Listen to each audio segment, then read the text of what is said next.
welcome to This Explainer. Today, we're diving into a genuinely fascinating journey that bridges the gap between ancient, mystical narratives and the hard facts of modern biology. I know, it sounds totally impossible, right?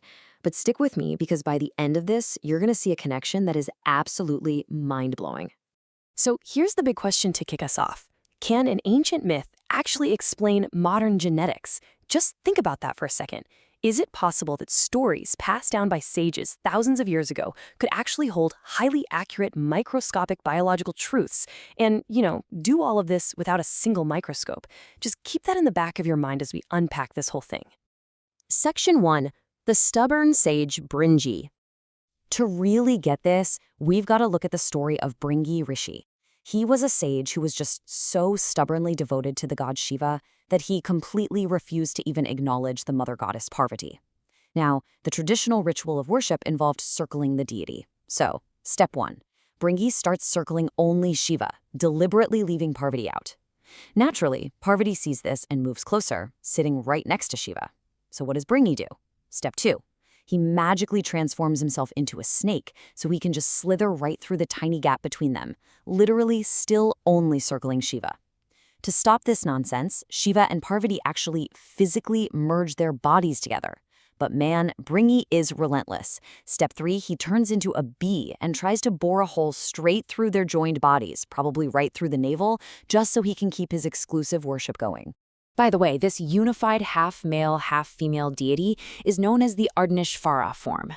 The two became absolutely one just to stop the sage from separating them. But as a bee, Bringi's sheer stubbornness meant he was still trying to separate the inseparable. He was just entirely, completely rejecting the feminine divine. Which brings us to Section 2, the loss of Shakti. So, Parvati realizes that if Bringi is this determined to reject her, while he's going to have to face reality without her, she decides to teach this stubborn sage the ultimate lesson, making a pretty profound declaration. She says, "I will take back everything he has because of me." Basically, she's withdrawing all the feminine energy and physical contributions that she, as the mother goddess, provided to his very existence. She's literally stripping away her part of his being. And the result? It is immediate. And frankly, it's pretty gruesome. The exact moment Parvati withdraws her energy, all of Bringi's flesh, his blood, his soft tissues, they just instantly fall away. He is completely drained of life and form, leaving behind only a mere skeletal structure. His bones remained, sure, but the living, breathing body, completely gone. Now, this is where we pivot. It's an incredible story, obviously, but were ancient sages just telling a cool mythical tale, or were they actually meditating on cellular biology? The sages who composed these Ayurvedic and health narratives gained their knowledge through deep meditation and visualization, way before microscopes were ever a thing. So what if this story of a man losing his flesh and blood was actually a coded biological truth? Section 3, a 1980s scientific breakthrough. All right, let's fast forward from ancient mythology all the way to the late 20th century. Prepare for a scientific twist that kind of changes everything. Around 1980 and moving into the 90s, genetic scientists who were mapping out human DNA stumbled upon a very strange and highly specific anomaly in human genetics. Now, the standard rule of genetics that we all learn in high school biology is a 50-50 split, right? A child receives roughly half of their basic DNA from their mom and half from their dad. That genetic blueprint is what builds the human body. That's the rule. But as we know, science absolutely loves an exception. Section 4. The mitochondria powerhouse. And the exception to that 50-50 rule lies in mitochondria. Let's just clearly define what we're talking about here. Mitochondria are the tiny units within every single cell of your body that are responsible for providing fundamental biological energy. You've probably heard it called the powerhouse of the cell, right? Well, whether we're talking about your muscles, your brain, or your soft tissues, they all rely entirely on mitochondria for the baseline energy just to exist and function. But here is the crazy scientific twist that researchers discovered back in 1980. 100% of your mitochondrial DNA comes exclusively from your mother. None of it, literally zero, comes from the male. Absolutely all of the foundational cellular energy source in your entire body is inherited purely through the female line. So biologically speaking, if you were to somehow remove this maternal mitochondrial energy, like if the cells just didn't receive this female-derived power, what actually happens? Well, The flesh, the blood, the soft tissues, they can't survive. They decay and disappear.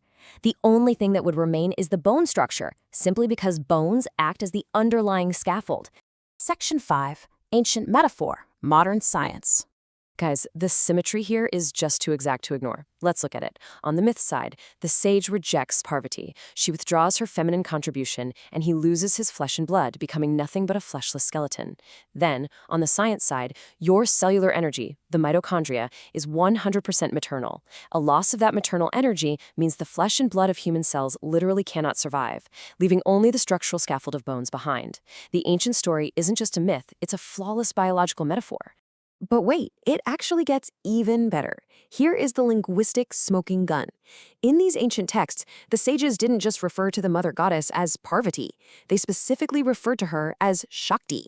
And if you translate the word Shakti from Sanskrit, it literally translates to energy. They literally told a story about a man losing his maternal energy, which caused his flesh to fall off. Mind blown, right? So, what should we really take away from all this? First off, it strongly suggests that ancient sages who are visualizing Ayurvedic truths through deep meditation were somehow tapping into realities that took the rest of us until the 1980s to actually prove with microscopes. Second, the ancient concept of Shakti perfectly mirrors the modern biological concept of mitochondria. I mean, the overlap between this ancient visualization and modern genetic science is simply way too precise to just be a random coincidence. And you know, this understanding of feminine energy as the ultimate source of physical power, it actually permeates history. For instance, the great Indian warrior king Shivaji Maharaj never went into battle without first invoking Ma Bhavani, which is a fierce form of Shakti. He inherently understood that true vitality, that fundamental energy required for life and combat, was deeply and inherently feminine. Which leaves us with this final, profound question to ponder today. Did ancient minds intuitively unlock the microscopic secrets of human biology? When they spoke of gods, goddesses, and mystical energy, were they actually mapping out the very DNA and cellular structures that build you and me? It for sure makes you rethink the depths of ancient wisdom, doesn't it? Thank you so much for exploring this explainer with me today.